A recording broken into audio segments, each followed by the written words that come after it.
So in this video, we're going to find out just how smart the superpowered Sister Sage really is, and we're going to determine whether she lives up to her name as the smartest being on the planet, or whether she's just a complete phony. We're also going to see how her covering A-Train might have just been her smartest best move.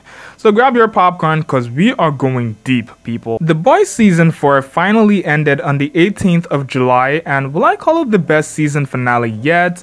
Well, personally, I wouldn't say it was. It was a very good season overall, however, the finale didn't just do it for me. I won't go into all the details because that's not why we're here today.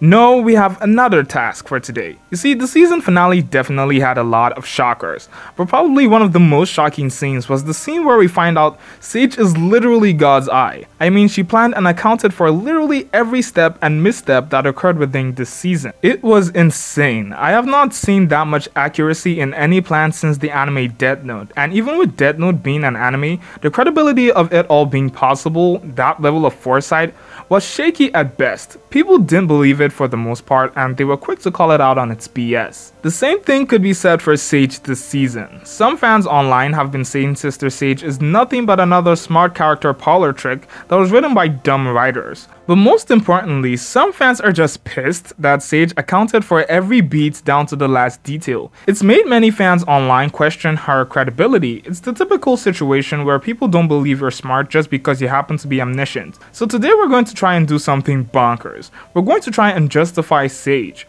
We're going to find out, based on all her feats on the show, whether there is basis for her smarts or whether the writers are just concocting stuff as the story progresses to make her seem smarter than she actually is. And we're going to begin with the very first episode where she makes her appearance. Episode 1, Department of Dirty Tricks. When Homelander comes to visit Sage in our apartment, which is absolutely brimming with books, she gives him an almost exact description of his health status and even manages to prickle him within the first few seconds of her speaking. Now, one interesting thing she deduced was that Homelander was washing his hands more often because of an enlarged prostate. And I'm going to say it now, there is no way, no chance in hell does she know he has that. First of all, she's never met Homelander in person up until then, so she's never known his hand washing habits to begin with, and even if she did, there are a plethora of reasons why a person would wash their hands more often. There's anxiety issues, there's psychological factors, and if she could deduce anything about Homelander, the first would have to be his unstable mind. I mean, this just has to be the first thing she deduces about him. And she does deduce this rather quickly, so why opt that it's a health issue instead? And even if it were a health issue, there are literally 100 health conditions that would make someone wash their hands more often. Her assumption is just too specific, it borders on mind reading, and it just doesn't make sense. But let's not dwell on something this minute, even if it is in significant detail. Let's move on to something else she does. So when Homelander recruits her because he was impressed at how she was able to somehow literally read his mind, she enacts the first phase of her plan to make Homelander the ruler of the world. And what is it? Simple. Let the humans destroy themselves. She gets Homelander to get his minions to kill other Homelander minions and plants their bodies on the road after inciting a riot fight. Now, there are some problems with this plan. First of all, being it just doesn't add up. Okay, let's look at the facts. The fact is that no coroner in their right mind who examined those bodies would believe those were caused by human beings. I mean, did you see the sheer force with which Black Noir bashed that guy's head in?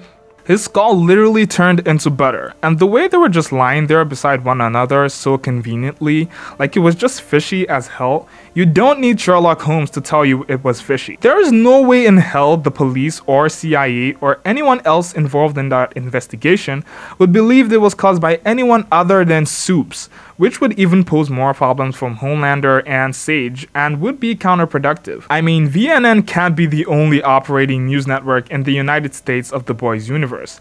That's just not possible. Any other news network who were giving all the facts would know that it was a staged attempt to try and put dirt on the Starlighters. Why didn't they report this? Shouldn't this be the one time the press is actually useful, you know what, with the fate of the world at risk? But no, everyone just goes with the narrative that Starlighters just managed to bash people's heads in, even though there was no one at that venue with a 3-ton hammer. You'd think if there was even someone that was actually doing that, everyone would get scared and disperse, which seems like the normal thing to do. too. But no, the riot carried on. And the argument can be made that she was only going for the reaction of the people, seeing as though these same people did not flinch and even applauded Homelander when he turned someone into a half-cut watermelon in broad daylight. Obviously, even if the truth put on a name tag and stared these people in the eye, they would still believe otherwise. But that's not everybody. What about those that aren't that gullible? The people still on the fence. Showing them the truth would have been a very big win. Heck, some Homelander fanboys might even convert. And I know A-Train still helped the boys exonerate the men who were blamed, but really they shouldn't have been in prison in the first place. Cameron Coleman isn't the only news network in America, so yeah, that was pretty dumb in my opinion. Later on, Sage goes on to recruit Firecracker into the Seven, and I want to say it's a good call because it feels like it is, but truthfully, I really don't see Firecracker's significance in the grand scheme of things. She hates Starlight a lot, and she's good for destabilizing her, but aside that, she's pretty much useless. I mean, what else does she do except spread conspiracies that anyone with a discerning mind will know is all BS? Firecracker is an entertaining character, for better or for worse, and her inclusion in this season definitely made me laugh a few times, but when it comes to Sage's grand plan, I just don't see where she fits in the puzzle, and case in point, she later starts to impede Sage's plan when she makes Homelander get rid of Sage herself, the very person who brought her in. I feel like Sage's sole plan with Firecracker was to make Annie burst out in a fit of rage, which would ruin the optics of the Starlighters, thus destroying the movement. But then again, this all seems way too far-fetched. First of all, Firecracker stole Starlight's medical records and disclosed an extremely confidential piece of information, obviously against her will. Who's the real villain here? Sure, Starlight's definitely going to get hate, don't get me wrong, people will for sure shit on her, but so will Firecracker, and more people will start to realize that Vought and all their heroes aren't who they claim to be, and more people would be weary of them. It's a double-edged sword.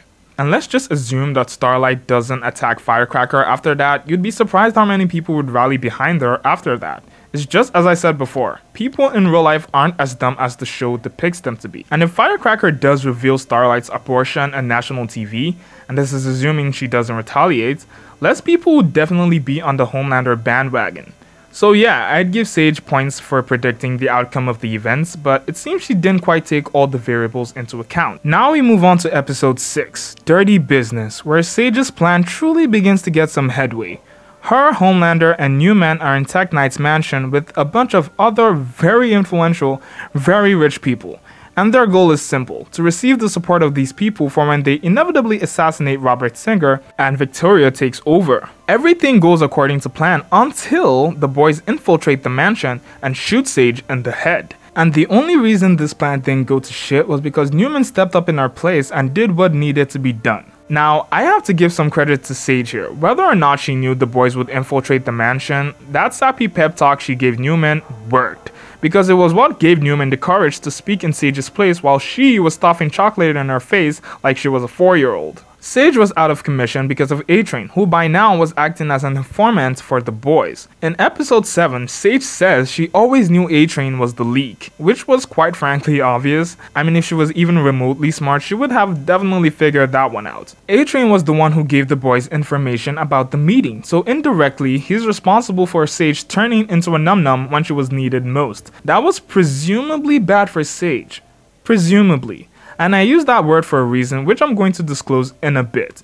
And I've seen many people online basically call BS on Sage's intelligence, specifically about A-Train, saying that he really didn't help Sage's plan. Everything would have been smoother without him. Wrong.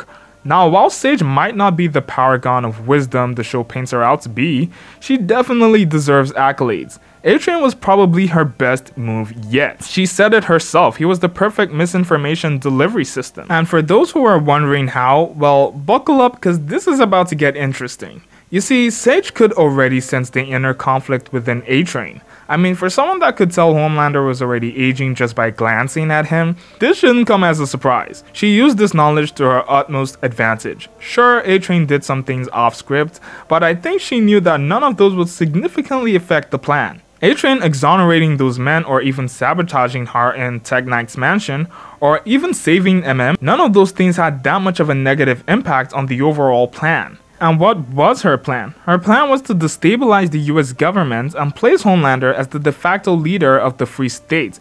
thus giving Soups far more power in the country. She never once explicitly told Homelander how she was going to do this, and she most definitely left out the biggest portion of her plan. There had to be a mole, and it had to be someone the boys could trust or someone they would eventually trust. All the things she allowed A-Train to do built some level of trust between him and the boys, so that when the time was right, they would not second guess him. And that time was when he sent photos of the Mystery Man, the supposed assassin that was supposed to take down Robert Singer, thereby elevating Victoria to presidency. A-Train full-on led the boys into a blatant trap without them even realizing it. Because of him, Shapeshifter was able to easily come in contact with Annie and take her form. As a result of that, Shapeshifter was able to get in with the boys and ultimately Robert Singer. And even though Shapeshifter eventually failed in killing Robert Singer, Sage already had another plan in case Plan A failed. Cause how the heck are you the smartest person on Earth if you don't even have contingencies for all your plans? Her plan was to take out Robert Singer, either by killing him or just by having him arrested by the FBI. Now, my kind of nitpick with this is that it's unclear who could have possibly filmed that footage of Singer admitting that he planned on killing Newman. I mean, we weren't told of any assets Sage might have had within that room, except of course Shifter. And even if there was, Shapeshifter literally killed every other person in that room, so I find it hard to believe a corpse went ahead and handed Sage some video footage, and we also know Shapeshifter herself died. So who could have possibly leaked that footage to the press? We literally have no idea, and it's just crazy. I think this is one of the things that really didn't make sense in the last episode that a lot of people were pissed about. But hey, maybe we'll know who leaked it in season 5, we'll just have to wait and see. Another bone of contention is how Sage could have possibly known that Newman too would get killed, or did she have any plans to take out Newman as well? Well, I think this is another situation where she just had a plan, ran the variables, and she had so many backup plans in case Plan A failed. Butcher is the person who ends up literally ripping Newman in half. And while Sage might have not accounted for that, it's possible she thought the boys would go on and use the virus to kill Newman either way, since she was still a threat to them. And even if they didn't kill Newman, maybe she just thought Homelander would be able to control her. Like, there's so many possibilities, but ultimately the goal remained the same, and she achieved that goal. Now, did some of her actions not make any sense? Yes, certainly, some of them were just complete BS, especially with Firecracker and those bodies in the beginning. But with A-Train and how she handled Singer, she definitely used some brain power there. Honestly, I think as a character, Sage was pretty interesting. It's just a shame that the writers didn't take care of some of these obvious flaws, like telling us who the heck was Sage's spy who filmed that footage, or even someone who would bring it up to make Singer even say that in the first place. I don't know, man, it's just a crazy detail to leave out. What do you think? Is Sage really just that smart, or are the writers of the show pulling a few strings? Let me know in the comments. If you like this video, make sure to leave a like and subscribe to the channel. You would be helping this channel grow in ways you do not understand. So just go on and do it. Really, it won't cost you anything. Anyway, thanks for watching. Bye.